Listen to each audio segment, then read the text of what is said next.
Good day everyone, Dr. Polaris here.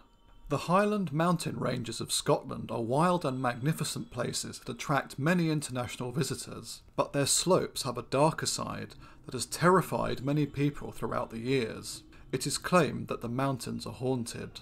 With a height of 1,309 metres, that is 4,296 feet, Ben Macdhui is the highest peak in the Cairngorms and the second highest peak in Scotland. Many mountaineers are certain that this region of the Cairngorms harbour a malign humanoid entity known locally as Fear Liath Mor, meaning the big grey man, that is unsurprisingly described as being grey in colour, large in size and fearsome in appearance. The legends tell of these beings stalking anyone who trespasses into their territory. Actual sightings of the big grey man have been rare, but eyewitness descriptions of its appearance describe an ape-like being around 10 feet tall, covered in hair and with very long arms. Ben Macdhui's sinister occupant first came to widespread notice when eminent climber Professor Norman Colley made an announcement to the members of the annual general meeting of the Cairngorms Club during their 1925 gathering. Colley was a highly respected scientist and mountaineer. In 1896 he was appointed Professor of Organic Chemistry at University College London, and amongst his other achievements he was responsible for the first ever medical X-ray photograph. He was also a Fellow of the Royal Society. In the climbing world he pioneered many climbs on the Isle of Skye and in the Alps, and in 1895 he was part of the first ever attempt on an 8,000 metre peak in the Himalayas, Naga Parbat. He later went on to make 21 first ascents in the Canadian Rockies. He is remembered in the names of Mount Colley in Canada and Norman's Peak on the island of Skye. So, when in late 1925, the still eminent and active Professor Colley stood up to give a speech to the 27th annual general meeting of the Cairngorms Club in Aberdeen, he was a man whose words carried a great deal of weight with his audience, which added all the more to the impact of the part of what he had to say, about an experience he had while alone on the summit of Ben Macdhui in the Cairngorms, 37 years earlier in 1891. As Colley stated, "I was returning from the cairn on the summit in a mist, when I began to think I heard something else than merely the noise of my own footsteps. For every few steps I took, I heard a crunch, and then another crunch, as if someone was walking after me, but taking steps 3 or 4 times the length of my own. I said to myself, this is all nonsense. I listened and heard it again, but could see nothing in the mist. As I walked on, and the eerie crunch sounded behind me, I was seized by terror and took to my heels, staggering blindly amongst the boulders for 4 or 5 miles, nearly down to Rothiemurchus Forest. Whatever you make of it, I do not know, but there is something very queer about the top of Ben Macdhui, and I will not go back up there again by myself." Following his disclosure, he received a letter from Dr. A.M. Kellas, detailing his own strange experiences on that mountain. Dr. Kellas and his brother Henry were on the mountain summit when they saw a giant figure approaching them from the direction of the cairn. For a moment it disappeared from sight as it moved into a dip, but the men did not want to see it reappear and ran as fast as they could to get off the mountain. This chilling account attracted great media attention at the time. Moreover, other mountaineers began to confess that they too had similar experiences of uncontrollable fear and panic, with no rational reason while on Ben Macdhui, and had come away with the vivid impression that a malevolent, paranormal presence existed there, which sought to frighten away anyone venturing upon this lonely, desolate peak. Alistair Borthwick's superb 1939 book about climbing in Scotland, Always a Little Further, relates the accounts of 2 climbers he knew who had experienced by then what was becoming known as Fear Liath Mor, or Fear Liath Mor, or the Big Grey Man. As Borthwick recounted in his book, the first was alone, heading over Macdhui for Coror on the night when the snow had a hard, crisp crust through which his boots broke at every step. He reached the summit as it was, while he was descending the slopes which fall towards the Larrig, when he had heard footsteps behind him.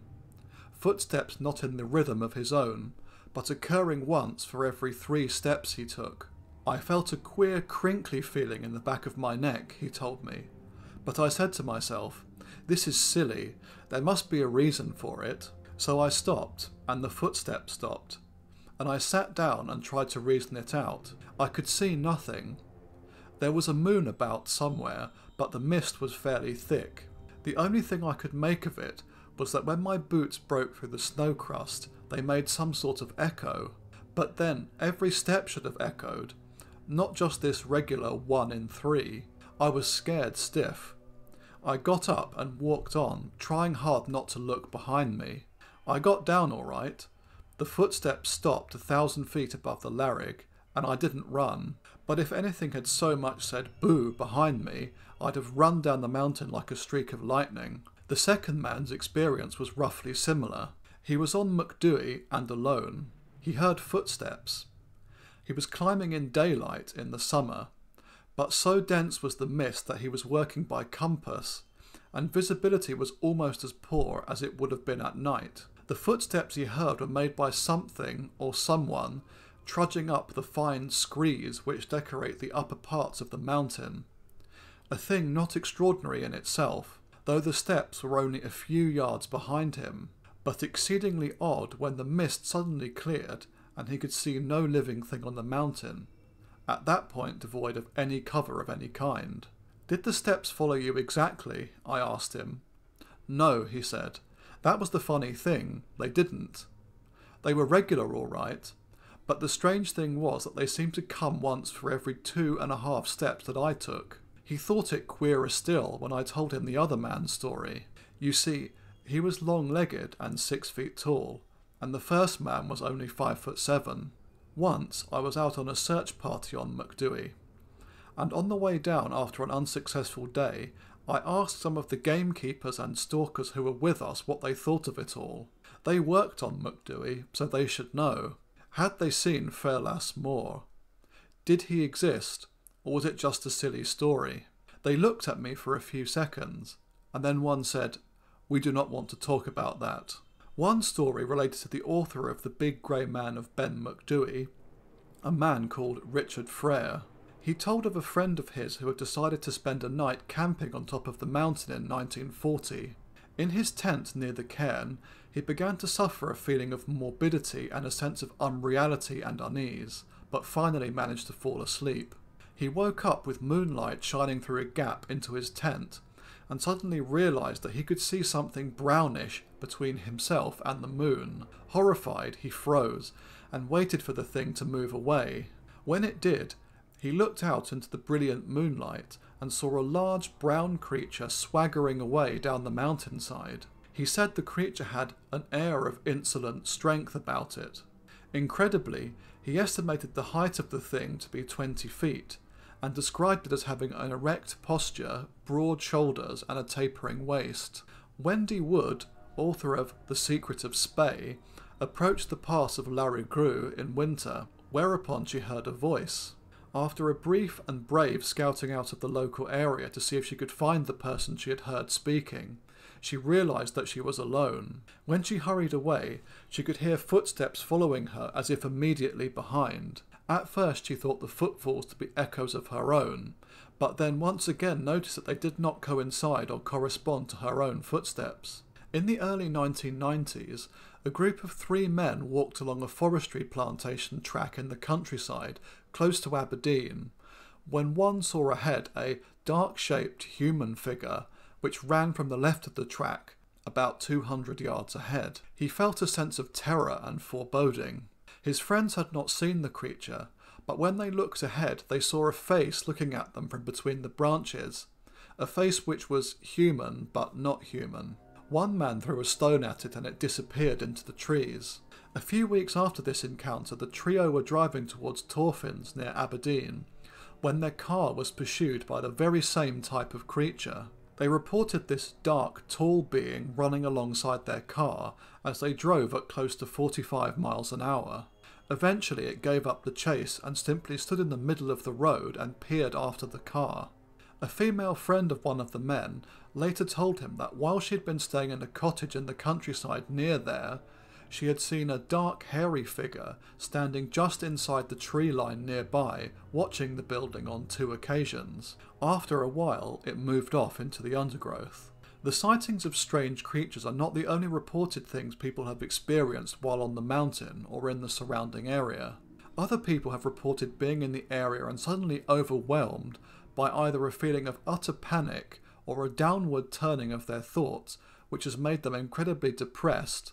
Some have been reportedly drawn, as if hypnotised, to the edge of dangerous ledges, while others are believed to have been chased to their deaths, in their desperation to escape, over the edge of the cliff known as Lurcher's Crag.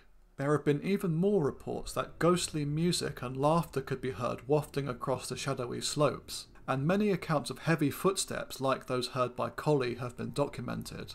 Reports are not wholly confined to Ben Macdhui either. One day during the early 1920s, experienced mountaineer Tom Crowley was coming down alone from Breirach in Glen Inach, close to Ben Macdhui, when he was horrified to see a huge, grey mist-shrouded figure with pointed ears, long legs, and finger-like talons on its hands. He did not stay around for a closer look. Numerous explanations for these accounts have been put forward. Illusions, hallucinations, or misinterpretations of natural stimuli brought on by exhaustion or isolation have been proposed by psychologists. Infrasound, which can be generated by the wind, can cause feelings of uneasiness and anxiety and is possibly connected to paranormal sightings. An optical illusion known as the Brocken spectre is a plausible explanation for some visual elements of the Big Grey Man legend. The spectre appears when the sun shines from behind the observer, who is looking down from a ridge or peak into mist or fog. The light projects their shadow through the mist, often in a triangular shape due to the perspective. The apparent magnification of the size of the shadow is an optical illusion that occurs when the faraway observer judges his shadow on relatively nearby clouds to be at the same distance as faraway land objects seen as through gaps in the clouds, or when there are no reference points to which to judge its size. The shadow also falls on water droplets of varying distance from the eye, confusing depth perception. The tall, ghostly shape can appear to move, sometimes suddenly, because of the movement of the cloud layer and variations in density within the clouds. This seems to be the most likely explanation for the Big Grey Man, but please feel free to tell me what you think in the comments below. Thanks for watching everyone. Next week I'll be covering more speculative evolution content, so I'll see you again soon. Cheerio.